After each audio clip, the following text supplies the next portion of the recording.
So welcome to our weekly Ada Fun Book Club, Thursdays at 5 p.m. Eastern. And today we are kicking off with a new book. It's always exciting starting a new book. Very different from our last book and really awesome so far. So what we're reading is The Millionaire Messenger by Brendon Burchard. So don't mind me, I'm actually looking at my digital copy thanks to Janie. Thank you for sharing it. And really super short and sweet. This chapter was like a page and a half. So I really like it. So far, I really love, he went into his story, sharing how he kind of came about to getting to this point where he started to share more with the world of his mission and his purpose and his vision. And I really love the questions that he asks. Did I live? Did I love? Did I matter?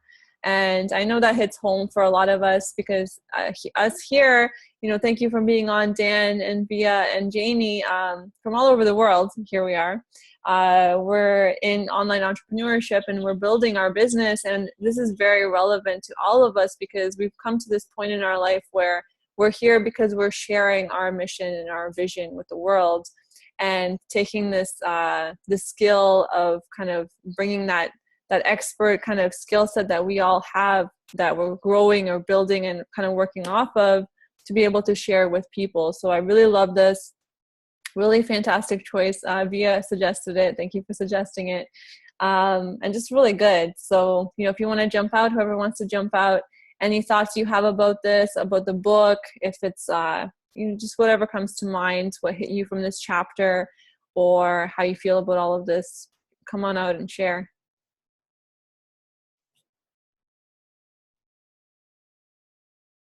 Who's going for the unmute button? Hey, Alicia, welcome. Via, do you want to come out and share? Yeah, okay. Shall I start? Yeah. I love this book because in the introduction he tells 3 central arguments: your life story, you are here to make a difference in the world, and you can get paid for sharing advice and how-to information that helps others succeed. That's exactly what we do. So the message I got out of here is everybody has a story. Sometimes I think, oh, well, what's my story? What do I have to share with the world? I'm 57 years old, but I have some stories I can share with the world. Sometimes I'm a little bit unsure if my stories connect to other people. But when I read this book, I think, yes, I have a story to share, and I want to make a difference in the world. And that's what I got out of just the introduction from this book. It's exactly what we do, but you have to think, what's my story? On what point will I make a difference in the world? On what topic, or how do you say that? I can say it in Dutch, but you don't understand that. I want to make a difference in the world, and I have a vision, and I have a eventual goal I want to achieve. But I keep this to myself until this point. I don't share it with the whole world, but I know I have to do that. So that was my little breakthrough from just the introduction from this book.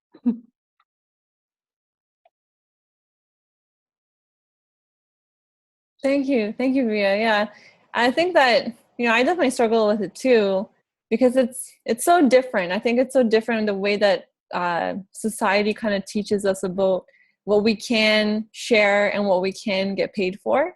And I know that it still hits me. There's still that little twinge kind of that I feel a little bit in my gut when he says that you can get paid for it, right? And I think a lot of people, like, this whole idea of following your passions and going for what you want is tied with poverty. It's tied with, you can go for your dreams, but you're going to be broke.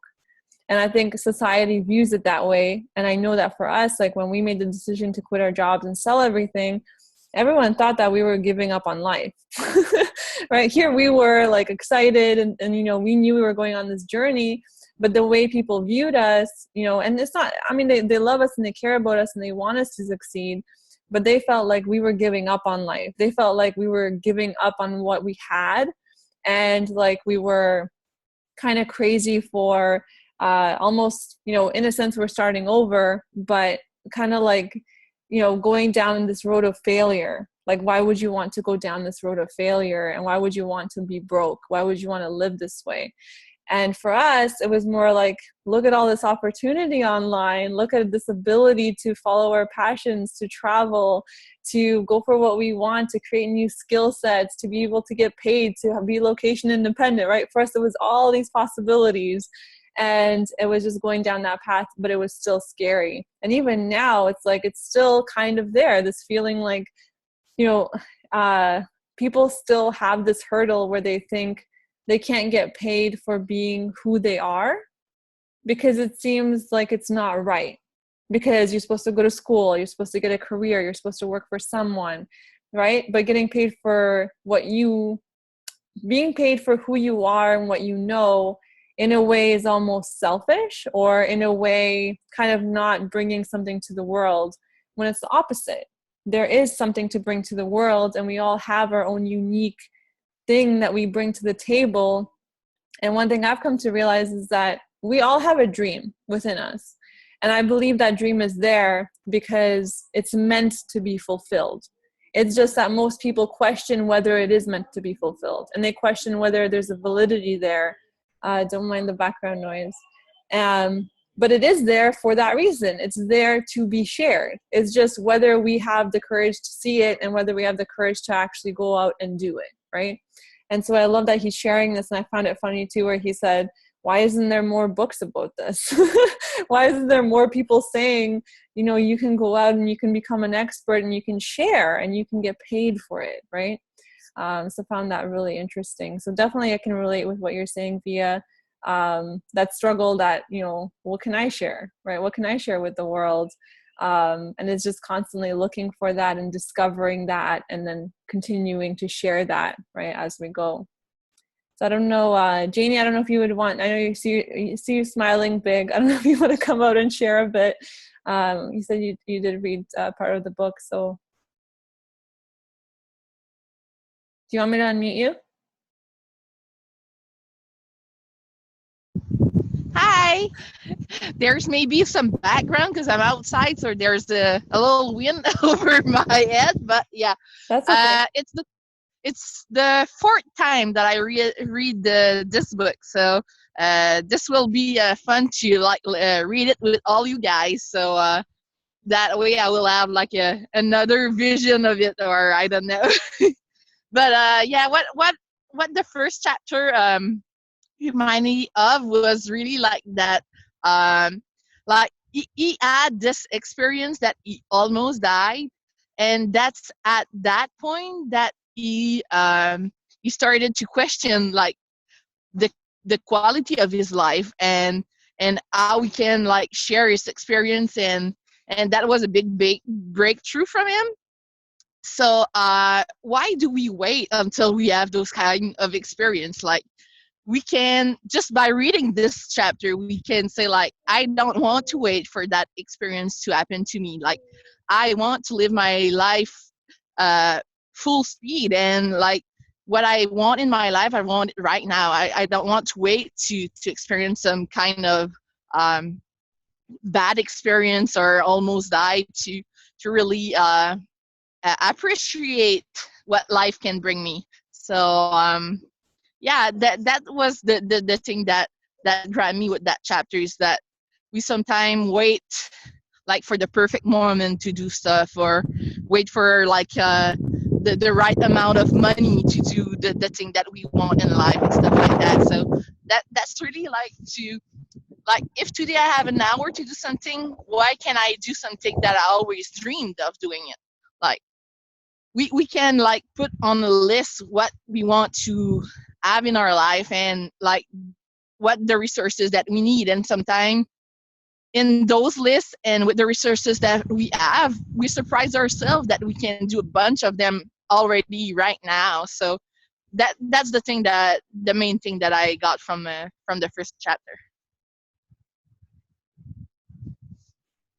Thank you, Janie. Yeah, I mean, it's so true, right? It's like, it shouldn't get to the point where things are so bad where you have like a near-death experience, or, you know, everything is just so bad that that's when you have to make the change. And I think that, you know, even it makes me think of like where we were when we made the decision to kind of really go for it. Things were bad, but it's kind of also the way you almost position it. And maybe it does need to get to the point where even externally, maybe it doesn't have to be so bad, but I think inside the decision has to be that, you know, kind of like seeing it, that it has to get better now. That this is that point where I have to decide that this is that moment and make it the perfect moment, right? Because we can get stuck in waiting. And I know I felt like I was waiting for years, and waiting for what? For my life to change for me, right? Instead of me going out and actually changing it myself.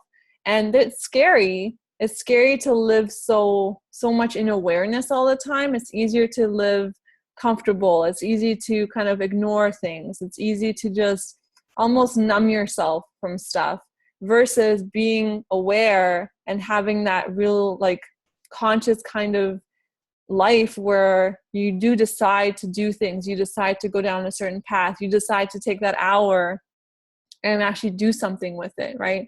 And actually go out and create something. And it's hard. I mean, it's not something that's necessarily an easy thing.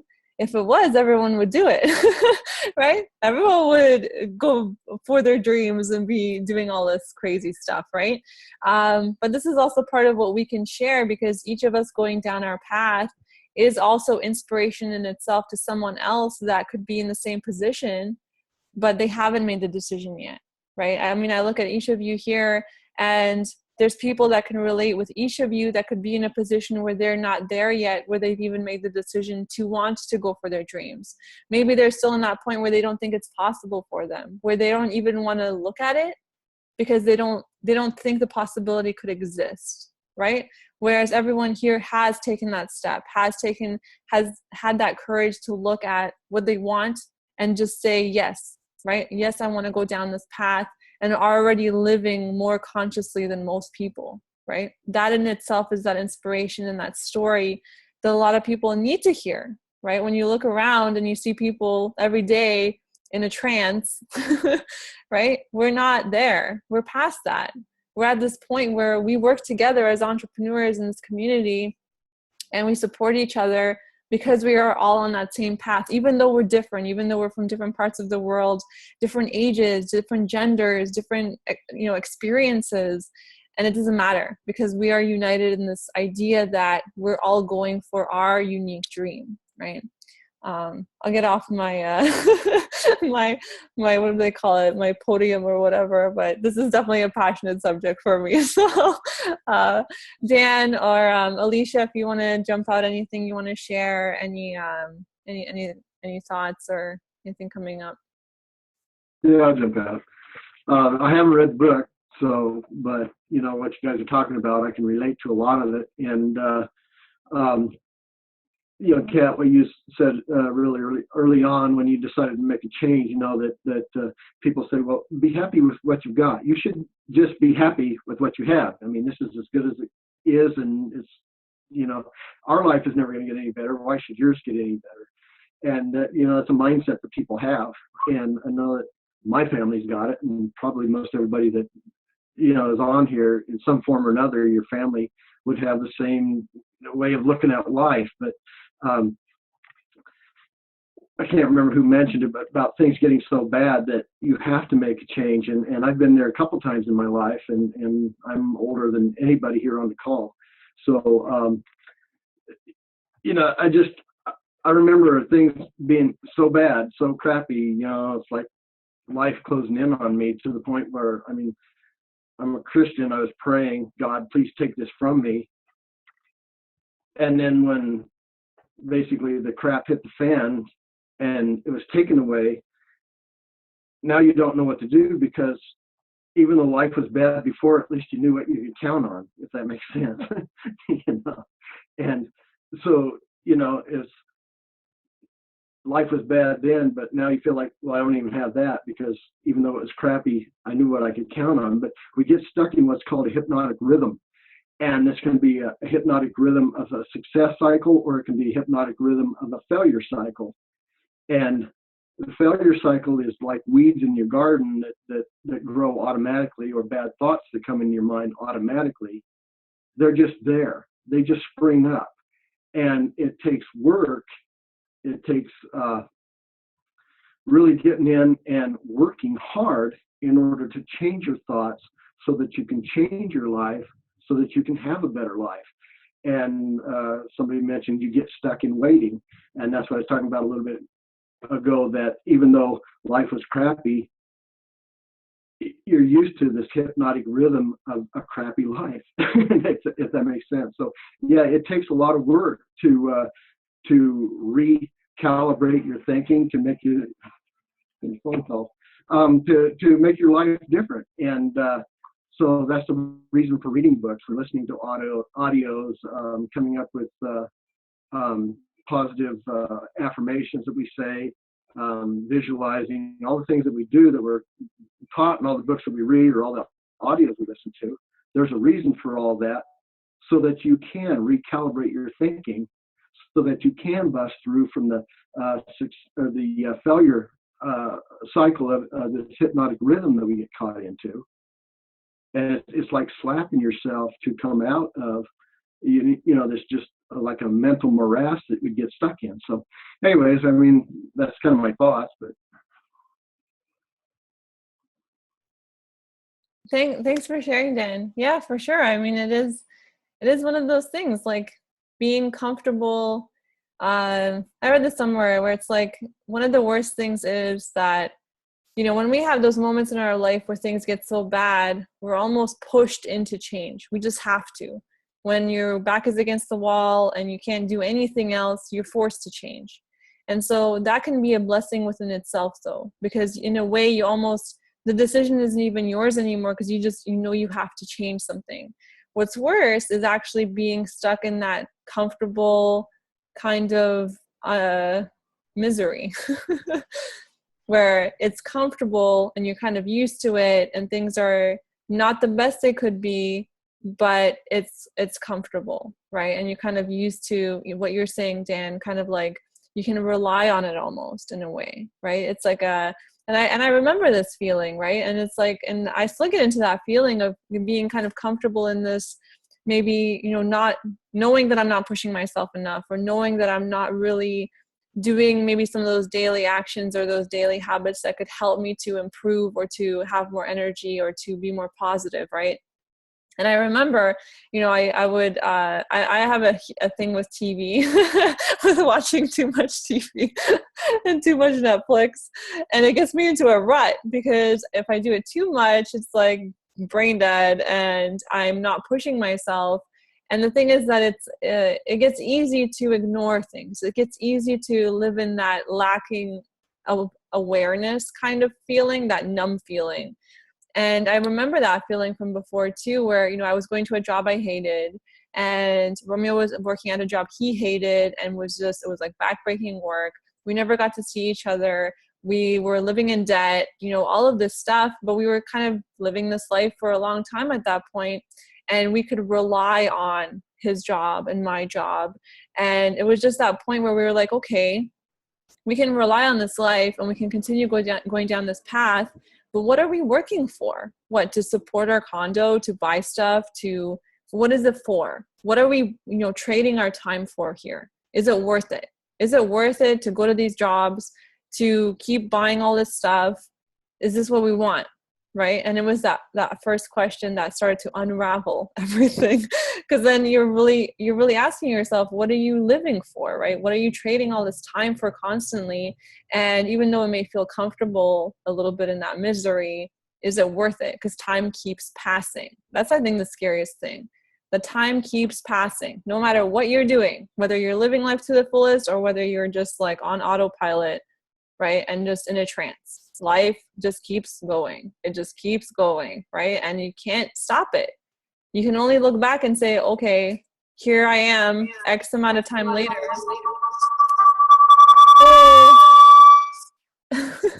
So Alicia just had a bit of background noise there.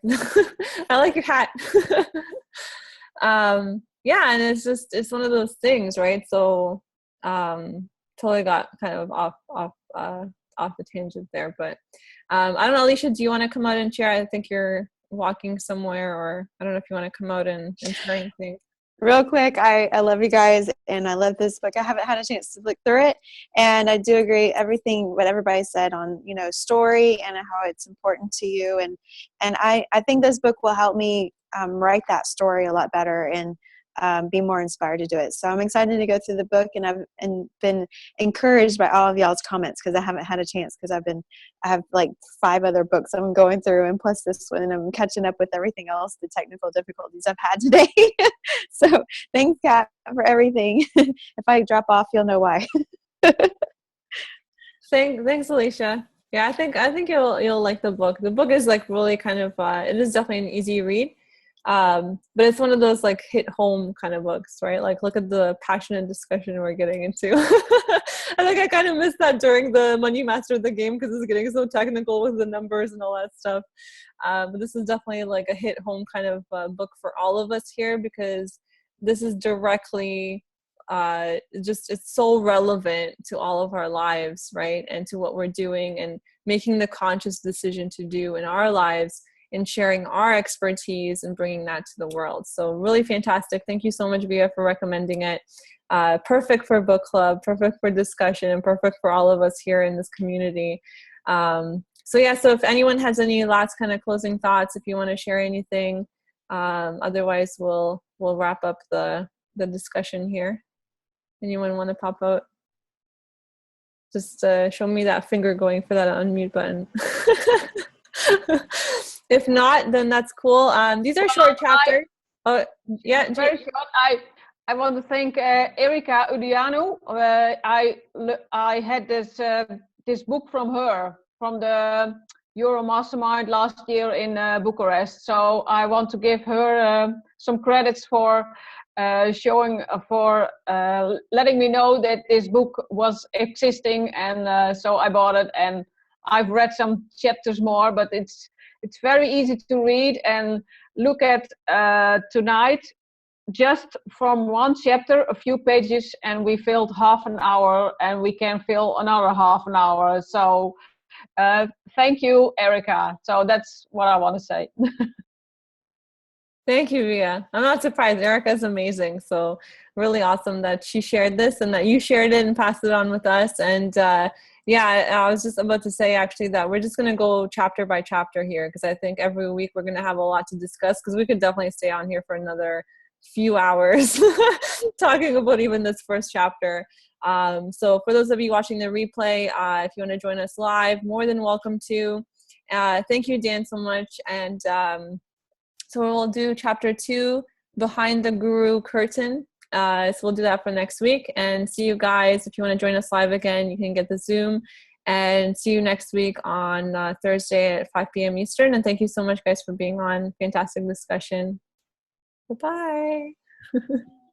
Thanks, Kat. Sorry about that earlier. Have a great day. You guys. Bye. Bye, everybody.